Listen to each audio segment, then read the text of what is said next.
rights for urban residents, minority rights for Tibetans, Uyghurs, and Mongolians, becomes a threat to the social order and is adamantly opposed. A rigid system, according to Professor Yu, is by definition brittle and can break under stress. It lacks the resilience of democracy where government is accountable and conflicts can be resolved. Included one to China in 2011. Then we'll hear from Carl Gershon, who's long been before this committee and a great leader for human rights and democracy, and is president of the National Endowment for Democracy, a private, congressionally supported democratic institution with the mission to strengthen democratic institutions around the world through non-government efforts. In addition to presiding over the endowment's grants programs in many countries around the world, he has overseen the creation of the Quarterly Journal of Democracy, International Forum. Moves as their fingers pass over their keyboards. What topics should I not touch? What indirection should I use? Liu Xiaobo does none of this. What he thinks, we get.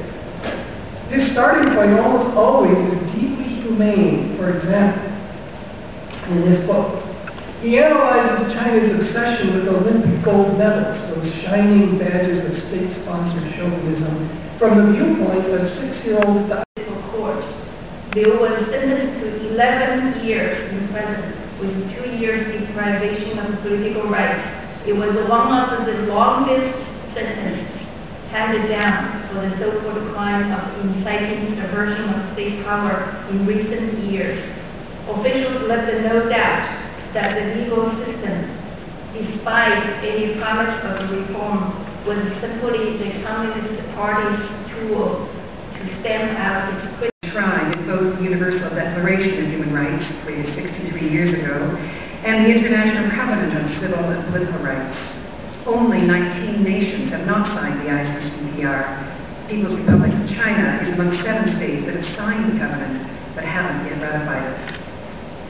Liu's sentence in December 2009 sentenced him to 11 years in prison for 7 phrases extracted from his essays and from Terminal 8.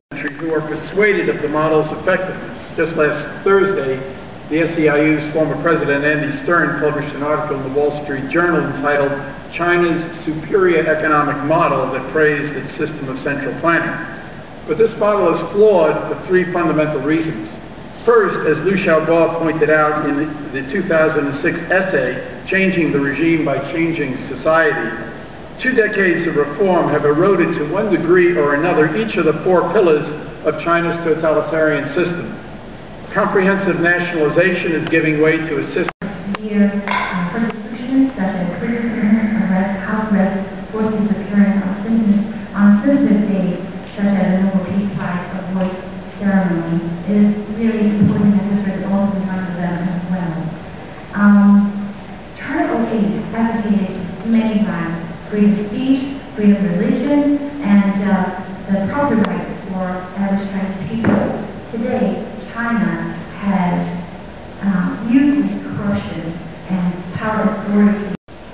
And that, quote, Cisco is working to help individuals, companies, and countries to use the internet to collaborate, educate, empower, and further ideas and innovation inspired by Alfred Nobel and his legacy.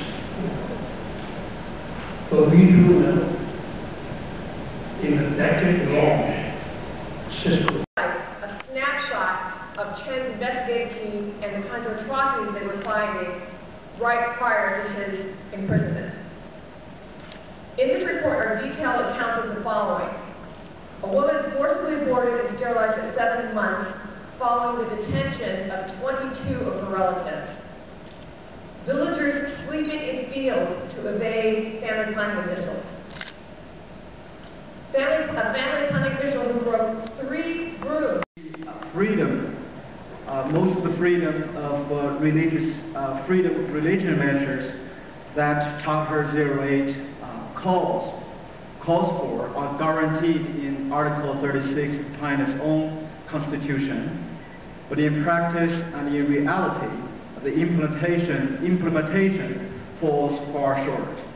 broad discrimination against and the persecution of independent religious groups and people of faith have been increasing.